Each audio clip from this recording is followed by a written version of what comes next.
Hello guys, এই যে 2-3 দিন আগে তেঁতুল আনছিলাম। দেখেন এই যে তেঁতুল, ওই যে ওই ছোট গাবলার মধ্যে লাড্ডু বানাইছি। 1টা 2টা 3টা 4টা 5টা 6টা 7টা 8টা 9টা লাড্ডু।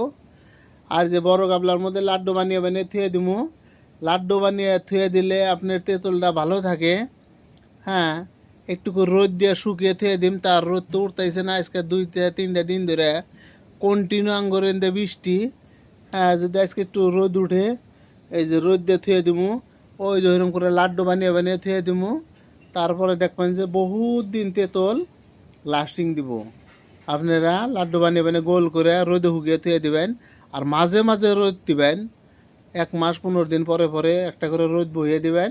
দেখবেন যে বহুত দিন তেঁতুল আর নষ্ট হবো না, তেঁতুলগুলা ভালোই থাকবো, কালারও ভালোই থাকবো, খুব মিষ্টি থাকবো। ওইরকম করে গোল গোল করে লাড্ডু বানিয়ে থুয়ে দেন রাখবো।